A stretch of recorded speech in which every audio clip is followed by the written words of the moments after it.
ভারত ও পাকিস্তান গত মে মাসে 4 দিনের যুদ্ধের সময় ক্ষেপণাস্ত্র, ড্রোন এবং কামানের গোলা ব্যবহার করে, যা কয়েক দশকের মধ্যে সবচেয়ে বড় সংঘাতে পরিণত হয়। এরপর ভারত অভিযোগ তোলে যুদ্ধের সময় চীনের সক্রিয় সমর্থন পেয়েছে পাকিস্তান।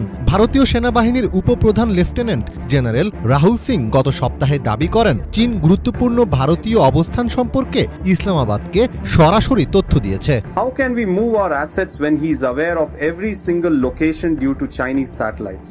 তবে নয়াদিল্লির এসব অভিযোগ প্রত্যাখ্যান করেছেন পাকিস্তানের সেনাপ্রধান ফিল্ড মার্শাল আসিম মুনির। একই সুরে কথা বলছে চীনও। 7 জুলাই বেইজিংয়ে এক সংবাদ সম্মেলনে চীনের পররাষ্ট্র মন্ত্রণালয়ের মুখপাত্র মাও নিং বলেছেন, চীন ও পাকিস্তান ঐতিহ্যবাহী এবং ভালো প্রতিবেশী। প্রতিরক্ষা ও সামরিক ক্ষেত্রে দুই দেশের সহযোগিতা স্বাভাবিক বিষয়, এটি কোনো তৃতীয় দেশকে লক্ষ্য করে নয়। চীন ও পাকিস্তানের মধ্যে ক্রমবর্ধমান সামরিক সম্পর্ক নিয়ে উদ্বিগ্ন হয়ে উঠছে ভারত। বিশ্লেষকদের অনেকে মনে করছেন, চীন ও পাকিস্তান মিলে এই অঞ্চলে অস্ত্র ব্যবসার যে বিশাল সাম্রাজ্য গড়ে তুলছে তা ভারতের কপালে চিন্তার ভাঁজ ফেলে দিয়েছে। চীন পাকিস্তানের প্রধান অস্ত্র সরবরাহকারী দেশ। 2015 থেকে 2019 সালের মধ্যে চীনের পাকিস্তানে অস্ত্র বিক্রির পরিমাণ ছিল প্রায় $270 কোটি, যার পরিমাণ দিনকে দিন বেড়েই চলছে। স্টকহোম ইন্টারন্যাশনাল পিস রিসার্চ ইনস্টিটিউটের তথ্য অনুযায়ী 2020 থেকে 24 সালের মধ্যে পাকিস্তানের আমদানি করা সামরিক সরঞ্জামের প্রায় 80% চীনের তৈরি, যার মূল্য প্রায় $6 বিলিয়ন।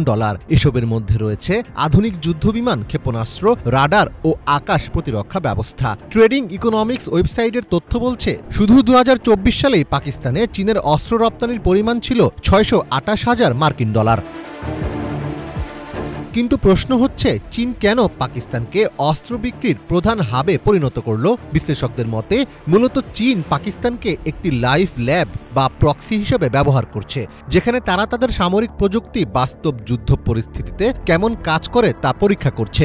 এছাড়া পাকিস্তানে সস্তা শ্রম থাকার কারণে কম খরচে এসব অস্ত্র তৈরি করা যায়। চীন শুধু যুদ্ধ বিমান ও ভারী অস্ত্র নয়, বিভিন্ন সামরিক যান ও অস্ত্রের ছোট অংশ পাকিস্তানে রপ্তানি করে। ফলে কম খরচে অনেক অস্ত্র পাকিস্তানের মাটিতেই তৈরি করতে পারে চীন। পশ্চিমাদের ভয়ে অনেক দেশ সরাসরি চীনের কাছ থেকে অস্ত্র কিনতে চায় না। এক্ষেত্রে পাকিস্তানকে ব্যবহার করে সেই অস্ত্রের ব্যবসা বড় করছে চীন।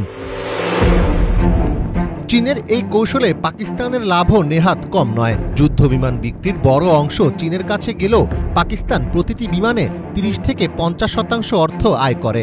একটি বিমান বিক্রিতে পাকিস্তানের আয় হয় গড়ে $10 থেকে $15 মিলিয়ন। এছাড়া চীনা প্রযুক্তি কাজে লাগিয়ে পাকিস্তান কম মূল্যে যুদ্ধ বিমান সহ বিভিন্ন অস্ত্র তৈরি করতে পারে, যা পশ্চিমা দেশগুলো থেকে কিনতে গেলে অনেক বেশি অর্থ খরচ হতো।